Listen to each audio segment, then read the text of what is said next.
Olá, eu sou a professora Lúcia Rodrigues, da Escola de Nutrição da Unirio, e hoje eu vou falar para vocês sobre a obesidade na infância e adolescência. A primeira coisa que a gente pode olhar é que hoje a obesidade, sem sombra de dúvida, é o grande problema de saúde pública no mundo inteiro, independente do continente. Claro que de uma forma mais evidente na América do Sul, Central e Europa, e já é um grande problema, na verdade. Na Oceania, a Austrália tem índices alarmantes, e o que a gente presencia hoje com profissionais de saúde, que a gente tem um grande problema, em que a gente ainda não sabe como lidar e como resolvê-lo. Então, acho que esse é o grande desafio, que independente da área da saúde com que você trabalhe, com que público-alvo, você vai necessariamente se deparar com isso.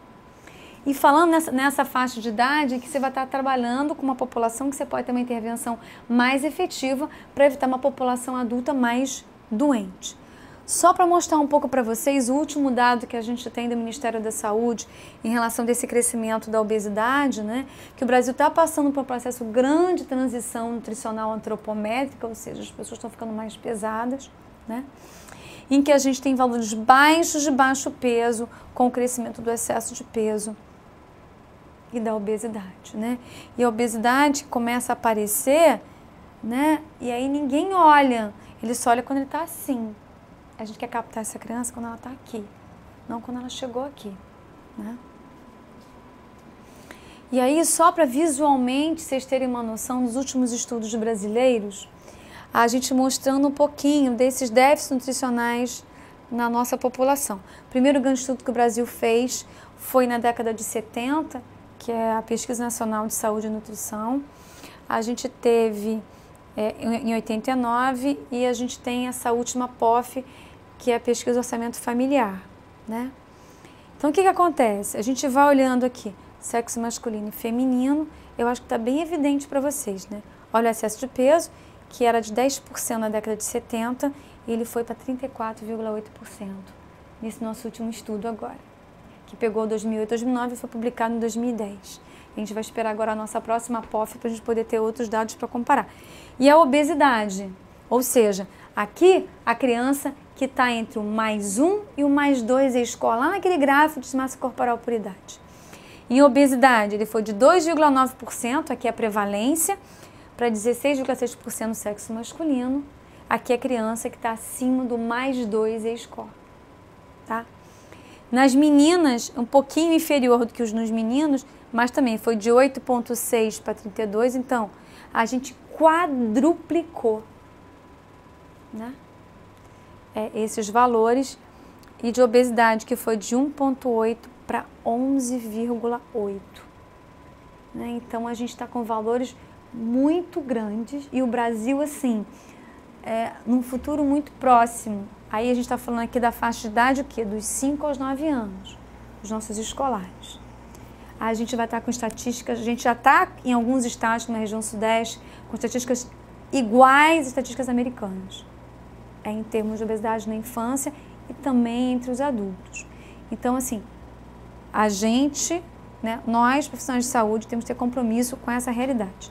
E aqui a gente vai mostrar em relação ao adolescente. Você pode falar para mim assim, não, mas a dimensão adolescente ela é menor.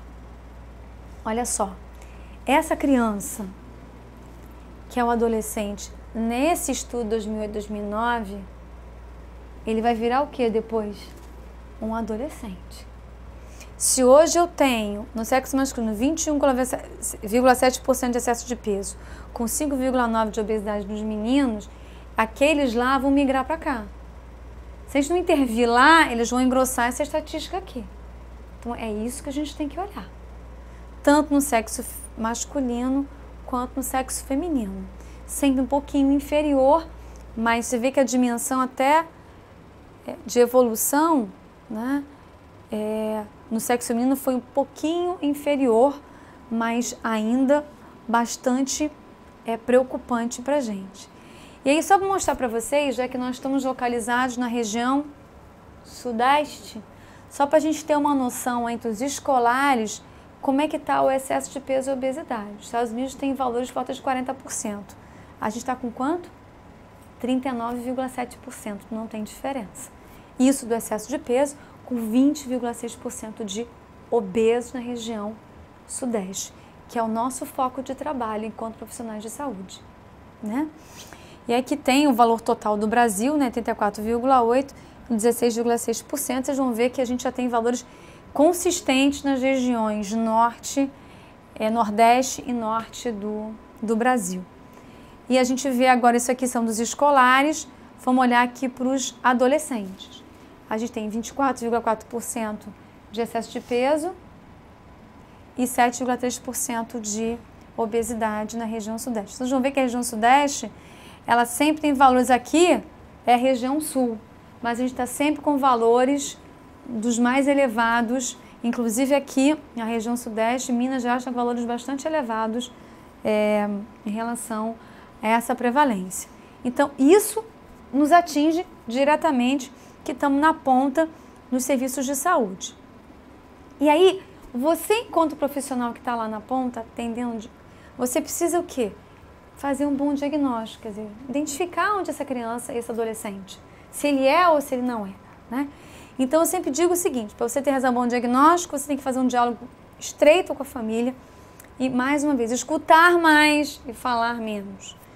E nunca ter uma atitude nesse processo todo de diagnóstico e de tentar encaminhar para um tratamento mais estreito, não ter uma atitude julgadora e atitude do eu sei e você não sabe, eu estou aqui para ensinar você para aprender e por que você deixou o seu filho ficar desse jeito, como se isso resolvesse alguma coisa, isso coage ainda mais essa mãe e essa família, tá?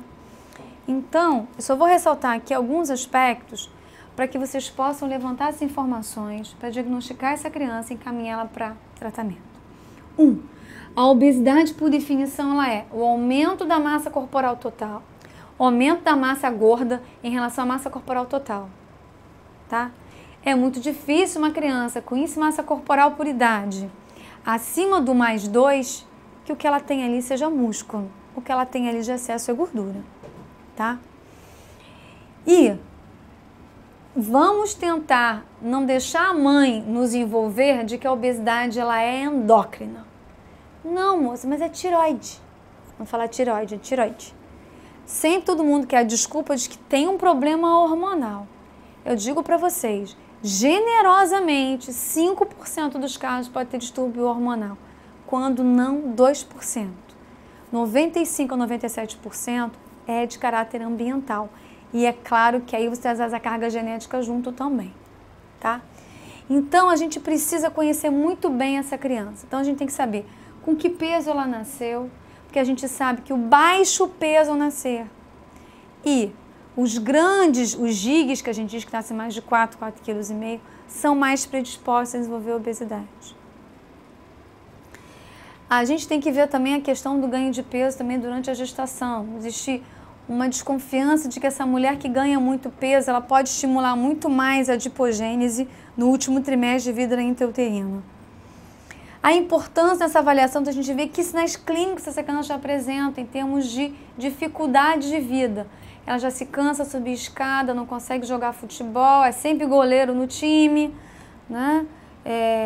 Não tem tolerância nenhuma a pequenos e médios esforços físicos. E vocês têm que ter um olhar, independente de estar gordinho ou não, para a história da família. Eu acho que isso é hoje uma coisa que a profissão acaba não olhando. A importância nessa história familiar, só resgatando, de vocês identificarem fatores de risco nessa família. Quando falo história familiar, é vocês focarem no pai, mãe, avós maternos e paternos e irmãos. Não é para pegar o tio, o bisavô, o tataravô. É essa árvore mais direta que tem uma influência maior nesse desenlace no futuro de vários tipos de fatores de risco para doença cardiovascular e doenças crônicas degenerativas. E vai ser muito importante vocês tentarem identificar, vocês estiverem mais ali, né, nesse contato mais estreito, né, nesse vínculo que vocês fazem com a família, de conhecer como é o relacionamento familiar, que muitas vezes ele vai influenciar nessa busca da criança pelo alimento como uma forma de compensação. O acesso à alimentação, ou seja, não tem horário para comer, se come em qualquer lugar, se pega o que quer porque a mãe tem uma banquinha de doce, porque o pai tem um bar embaixo da casa, né? Então tem essa coisa do acesso, porque a avó mora nos fundos, a tia na frente, você no meio, ela circula por todas as casas para comer. O valor que a alimentação tem, né? Esse valor, essa coisa assim, de que as pessoas acabam, o poder comprar algumas coisas, parece de que ela começa a ter um padrão melhor, né? E muitas vezes ela achar que o bebê bonitinho, gordinho, fofinho, é tão lindinho. E por favor que vocês não perpetuem também isso. Ai, mas é tão bonitinho, tão gostosinho. Só que a gente tem que olhar metabolicamente o que está acontecendo ali dentro, não o fofinho que ele está do lado de fora. E vocês têm que ter esse olhar, a mãe não vai ter, nem o pai, nem a avó.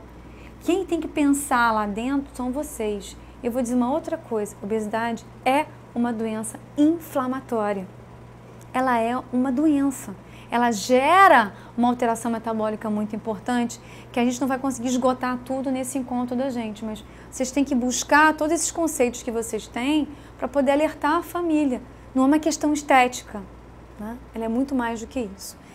E mais, a gente tem uma doença, né, que é a obesidade, que gera discriminação, isolamento social e vários tipos de apelidos nessa criança, o que traz uma carga emocional muito pesada e que gera um grau de sofrimento que faz com que na adolescência ele se isole. E eu pego muitas crianças obesas extremamente isoladas, que não têm inserção social, que é a característica básica do adolescente, né? De construir o seu ambiente social.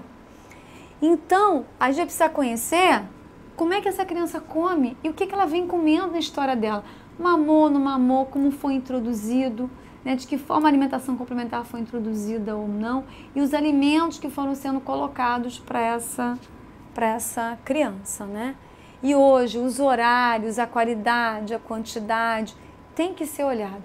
Por isso que a gente pede que a mãe detalhe, né? Vocês fizeram uma consulta, uma visita, pede para ficar anotando durante aquela semana, para no outro momento que vocês encontrarem, vocês veem realmente, juntando com a história familiar, com o gráfico do MC que eu estou colocando, eu acho que eu preciso realmente encaminhar, de repente, para um serviço mais específico para tratamento de criança com aquele perfil. Vocês é que vão captar essa criança, que vão levar ela para uma coisa mais especializada, para um serviço talvez mais especializado, que vai dar um acompanhamento mais detalhado. Uma outra coisa que a gente vê, você vê assim, o que essa criança faz durante o dia? A gente sabe que crianças que despendem por dia mais do que 4 horas com atividades sedentárias, televisão, computador, videogame, DS, o que for, são as crianças que têm maior gordura corporal. A preconização internacional é de que criança e adolescente não fique mais do que 2 horas por dia com esses meios eletrônicos, a não ser para um trabalho, uma hora escolar, não como uma forma de lazer, né? Isso está bem estabelecido, principalmente entre pré-escolares e escolares. O adolescente tem uma demanda maior por atividades mesmo de escola, que hoje tem uma demanda de computadores, de internet. E aí vocês vão estar lá de contato com ela na parte antropométrica. Já identifiquei vários fatores de risco antes. Aí vocês vão atestar através do quê? De pesar e de medir, calcular o índice de massa corporal e plotar ela no gráfico, né? Então a gente sabe que o sobrepeso está entre o +1 e o +2 e o obeso está maior do que o +2. E a gente já considera como obeso grave quando está maior do que o 2,5. E o obeso já está na morbidade quando está acima de 3, de +3, tá? Se você pegar gráficos, for usar gráficos antigos, é o percentil 85 e 95, o sobrepeso, e maior que 95 é a obesidade. Por que você abandonou os gráficos do percentil? Porque o Z-score, ele vai avaliar, enquanto afastado da minha mediana, desvio padrão.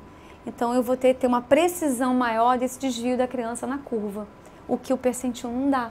Então, isso foi, na verdade, um ganho que o Ministério trouxe nessas cartilhas para o profissional e para poder mostrar também isso para a família. Nesse caso, se vocês já conseguirem, ao encaminhar para o serviço mais especializado, identificou essa criança sob risco, é interessante que a gente, pelo menos, consiga fazer um perfil lipídico dessas crianças e adolescentes, né? Dosando, pelo menos, a questão do colesterol, do LDL, do triglicerídeo e do HDL. Esses aqui são os pontos de corte estabelecidos pela Sociedade Brasileira de Cardiologia na primeira diretriz para tratamento e prevenção de aterosclerose na infância e adolescência, a gente vai trabalhar com esses pontos de corte. Então, o ideal, né, é ter esses pontos aqui de colesterol, de LDL, triglicerídeo e de HDL, tá? E tem essa área limítrofe, que a gente já tem uma área de vigilância, de atenção, é obeso, com essa história familiar e um colesterol desses, já é área de alerta de intervenção. E esses pontos em vermelho já são considerados como os pontos elevados. Está acima de 170 do colesterol, acima de 130 o LDL e acima de 130 também o triglicerídeo. E hoje a gente também está trabalhando muito com colesterol não HDL, tá? E que a gente quer que a criança esteja com valores abaixo de 126 mg por decilitro, tá? E que a gente quer um HDL acima de 45. Além do perfil lipídico, todos os profissionais acabam fazendo a dosagem da glicemia de jejum. Só quero alertar vocês devem executá-la sim, mas não tenham a expectativa de que vocês vão encontrar a glicemia de jejum alterada. Normalmente, existe uma homeostase metabólica na criança em que ela consegue manter a glicemia de jejum ainda normal. Se vocês querem captar distúrbios do metabolismo da glicose, peçam um teste de tolerância oral à glicose, a glicemia pós-prandial, de 2 horas após a ingestão de uma carga de glicose. E o que seria muito importante também é a dosagem da insulina de jejum.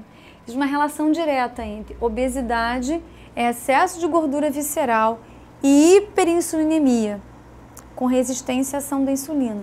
Então a gente vai encontrar crianças com níveis elevados de insulina. O ponto de corte para a insulina, eu quero ressaltar para vocês que a gente não tem uma uniformidade de acordo com a faixa de idade, tá? 23 a gente já considera como elevado. Quer dizer, a gente tem trabalhado mais com ponto por volta de 13 para a insulina. E o que vocês vão encontrar são crianças com 30, com 38, a gente fica com 60 de insulina, normalmente associado com a acantose, tá? Com aquelas manchas escurecidas no pescoço, axilas, tá? E aí, se vocês pedirem glicose e insulina de jejum, vocês peçam para calcular o ROMA-IR, que é o índice de resistência à insulina. Esse é o ponto de corte para adulto. A gente não tem ponto de corte estabelecido para criança e para adolescente. Mas com a insulina aumentada, a gente naturalmente vai ter um ROMA-IR aumentado, tá? Um ROMA acima de 3, a gente já vai considerar como ROMA-IR de indicativo de resistência à insulina. Isso é um indicativo de um excesso de gordura visceral que está gerando uma resistência à ação da insulina, gerando uma série de alterações. Se o perfil lipídico não está alterado agora, espere daqui a um pouco de tempo, não sei quantos anos, depende de vários fatores de risco, a gente vai ter esse tipo de alteração. E essa aqui é a fórmula. Se vocês não têm, não pediram, eles não calcularam no laboratório, aqui tem a fórmula para vocês calcularem o ROMA, tá? Se usa glicemia de jejum, tem que transformar para minimal por litro com a insulina e você divide por uma constante que é 22,5, vocês já calculam.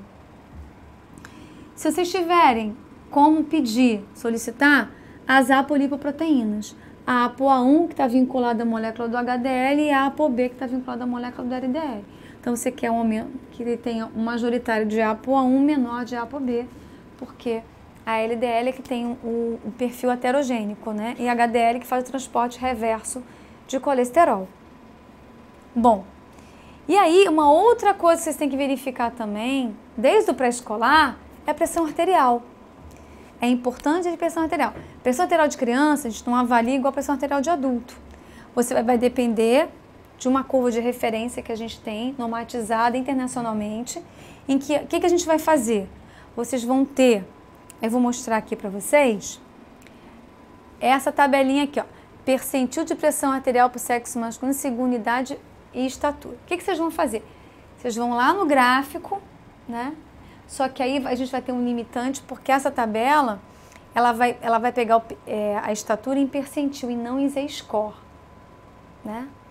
Mas a gente tenta fazer uma aproximação. Você sabe que o percentil 50 corresponde ao 0, tá?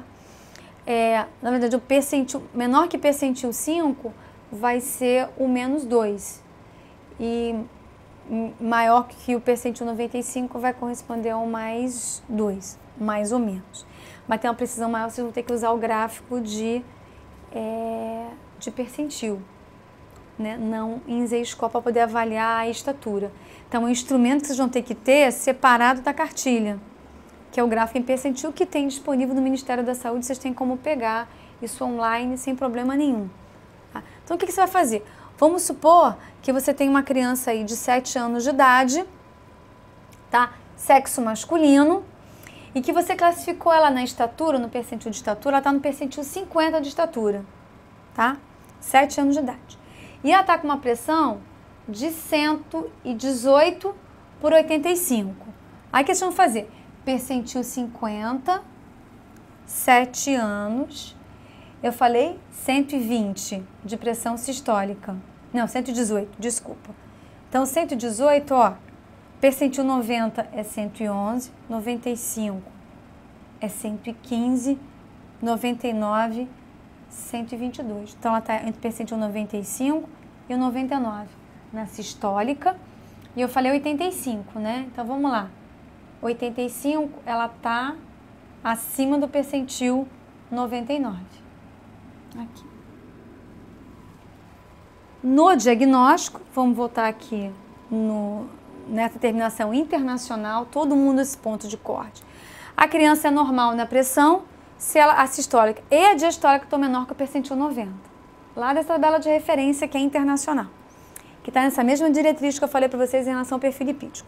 Ele é pré-hipertenso, se a pressão sistólica e diastólica está entre 90 e 95. Hipertensão em estágio 1, entre 95 e 99. Essa criança está o quê? De 7 anos, sexo masculino, com a pressão de 118/85, ela está hipertensa, tá? Em estágio 1. E, na verdade, em estágio 2, porque ela já tem a pressão diastólica acima do 99. Né? Então, o que você tem que pensar é o seguinte, acima do percentil 90 já é para hipertensão. Acima do 95, que a gente tem aqui, já é hipertenso. 99 já é uma hipertensão mais elevada, associado a um perfil lipídico adverso, associado a uma história familiar adversa, e ao índice de massa corporal acima do +2, é uma criança que está sob intenso processo inflamatório por esse excesso de gordura corporal que ela tem.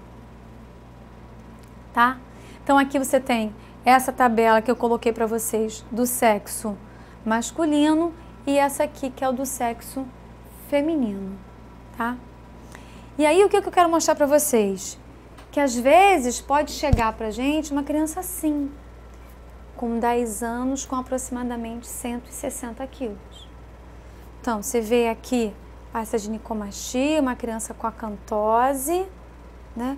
Uma criança com abdômen avental, uma criança com uma alteração ortopédica séria, o pé absolutamente torto, porque ele não consegue sustentar o corpo dele, né? Quer dizer, uma criança que não conseguiu ser captada da mesma forma, ela veio de um município do Rio de Janeiro, né, da região serrana, e uma criança que já chegou num estado muito mais grave, uma criança que tem na verdade, a circulação dela comprometida, ela tem uma pele com aspecto de elefante, né, por causa do retorno venoso, por causa do peso, né, e ela já tinha um pouco de cardiomegalia, do aumento, né, da área cardíaca, e com comprometimento também de pressão arterial, né. Então, o que vocês têm que lembrar é o seguinte, o que vai fazer alguém ficar gordinho? Será que quem é gordinho hoje pode ficar gordinho amanhã? Né? Depende da idade que a criança começou, depende da história familiar, depende de como sou conduzido. O que a gente sabe é o seguinte, entrou na adolescência gordinho, a chance dele ficar um adulto gordo é muito maior. Então, atenção para vocês intervirem, quanto mais cedo, na idade pré-escolar, mais sucesso vocês vão ter. Mais fadado ao fracasso, quanto maior for a idade da criança, né? Então, assim, o período crítico é esse. A adolescência é um período crítico. Não deixe chegar com obesidade grave nessa fase de idade. A herança genética vai ser fundamental. A gente sabe que tem marcadores genéticos para o gene OB que vai determinar uma predisposição maior, mas ela vai se manifestar se o fator ambiental favorecer. E o fator ambiental aqui entra hábito alimentar da família e da criança, e vai entrar a questão da atividade física, né? Que vai ser fundamental, né? E aí a gente sabe que um fator dentro dessa história toda dela é você desmamar precocemente e introduzir os alimentos de forma equivocada nos primeiros anos de vida. Então você já começa a ensinar aqui errado, né? Fazer mamadeiras hipercalóricas, dar comida para a criança dormindo, né? Vários equívocos, né? Sobremesas equivocadas para a criança, habituando ela com sobremesas de sabor adocicado. A criança ingerindo hoje, na verdade, muito mais quantidade em detrimento da qualidade. Então, você tem pratos, macarrão com batata frita, arroz, feijão, uma farofinha de ovos. Então, você vê assim, na verdade, uma mistura, né, que não está equilibrada. Uma baixa atividade física, como eu já tinha falado anteriormente para vocês, que a criança, o tempo dela livre é a quantidade sedentária. A gente viu que um desequilíbrio da ingestão entre o que você ingere e o que você gasta.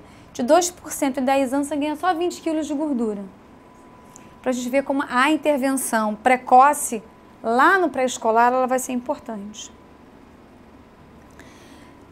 Eu falei para vocês como vocês devem investigar essa história gestacional em relação à questão do peso ao nascer, que a gente sabe que quem nasce com baixo peso e nasce com uma redução da massa muscular, a quantidade de gordura de massa muscular, ela determina a taxa metabólica basal, então você acaba tendo um gasto basal menor.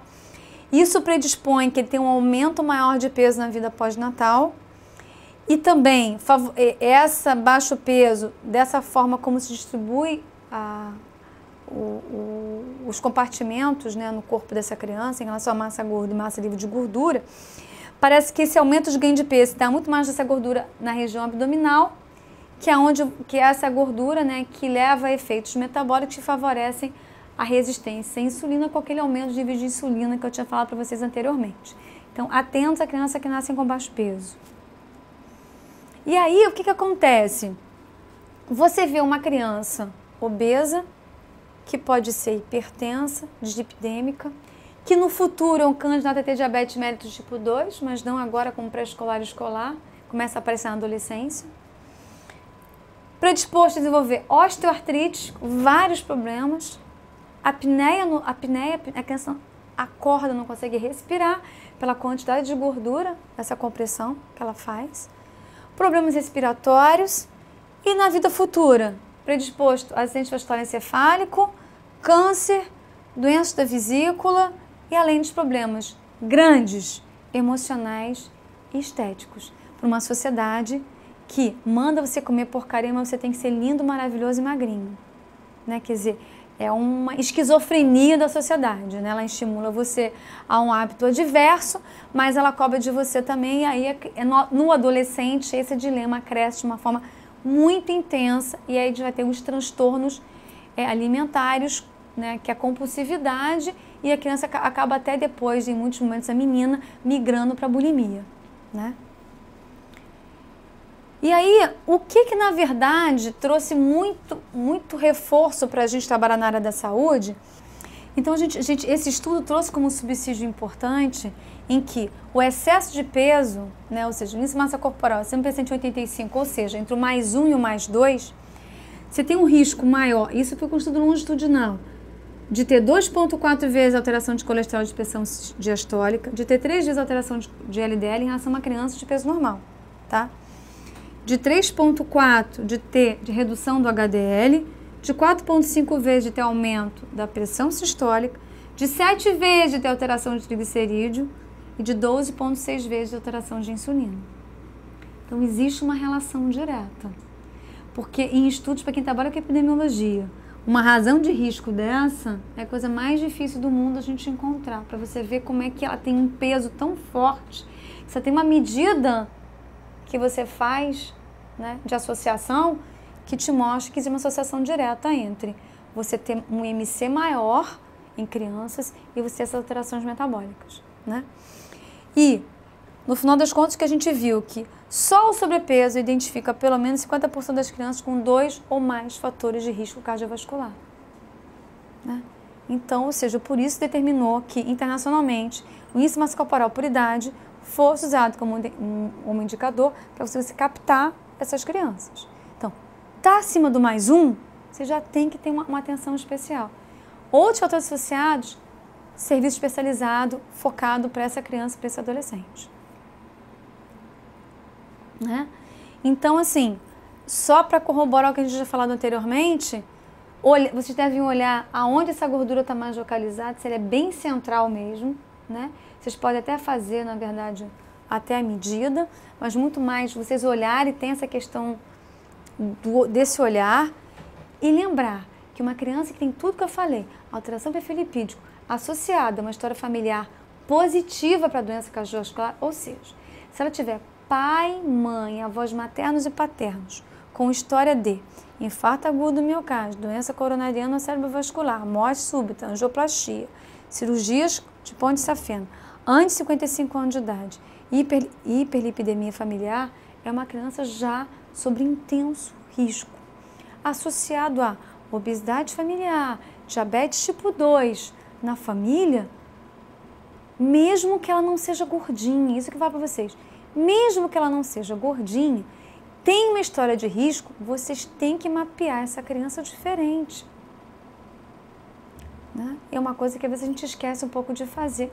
Ah, mas ela está bem, mesmo que os pais sejam, mas olha, ela é diferente. Ela é um sério candidato a desenvolver. Tá? E aí, de uma forma simples, isso aqui é um resumo esquemático, que na verdade a gente está fazendo um artigo com isso aqui um pouco mais detalhado. Assim, o que eu queria colocar para vocês? Que vocês vão trabalhar aqui em cima, ó. E aqui é onde vocês são mais importantes. E aqui é onde é o mais importante. O que eu não quero é isso aqui para baixo. Isso aqui é a cascata de alteração. Eu quero você olhando aqui para trabalhar aqui, para evitar com que essa obesidade, essa gordura corporal em excesso, na região abdominal, fazendo essa reação inflamatória que eu disse a vocês. A obesidade é uma doença inflamatória. Ninguém pensa nisso. Inflamação é só quando tem febre. A mãe nunca vai imaginar que isso pode acontecer. Essas citocinas, elas são liberadas de forma bastante intensa.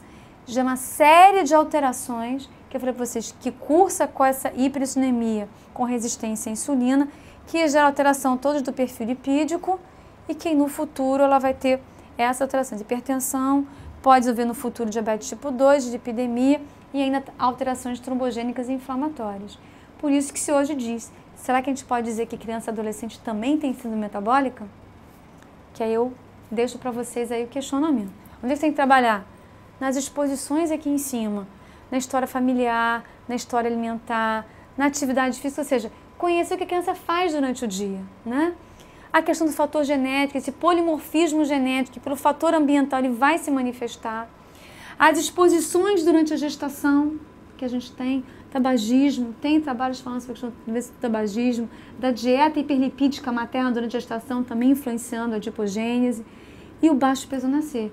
Então, gente, vocês estão aqui, são vocês que vão captar, e vocês vão ser agentes extremamente importantes para a gente evitar isso aqui para baixo. Quanto mais cedo vocês olharem, antes dela chegar aqui, mais sucesso a gente vai ter. Depois que ele chega como aquele mórbido, o resultado, mesmo quando ela chega no centro especializado, é muito mais difícil a gente obter sucesso. E aí, o que vai ser importante para a gente? Né? Essa ação dos profissionais de saúde, na orientação alimentar na gestação, alertar a mãe para os riscos do marketing de alimentação infantil, né? A história familiar adversa, como vai ser importante, né, a gente orientar para a mãe estar atenta nessa questão da inserção da criança na escola, da cantina, né? Nessa nossa atenção mesmo, nesse acompanhamento. E aqui, outras ações que a gente precisa ver, quer dizer, são as ações mais macro, né, de políticas governamentais que estão tentando trabalhar com essa questão da obesidade. E aí uma pressão que a gente precisa fazer, é isso que é a sociedade, nessa questão dos meios de comunicação em relação às informações sobre a alimentação e da inserção da indústria e da gente ter um pouquinho mais de controle sobre o que entra no mercado, de que forma que ele entra, né? E a gente fazer o quê? Estimular que a criança seja espontaneamente ativa, pelo menos 1 hora por dia. Correr, pular, jogar bola, qualquer coisa vai ter um gasto maior de ficar no computador e na televisão e nos jogos eletrônicos, né? Então ele diz, pular corda, andar de bicicleta, triciclo, caminhar, pular, brincar ativamente nas férias, fazer parte de programas de atividades que a gente tem às vezes em algumas comunidades, a gente tem esse, né? E limitar a atividade sedentária da criança para 2 horas por dia. Isso é preconização hoje internacional. Eu agradeço a atenção de vocês. Obrigada.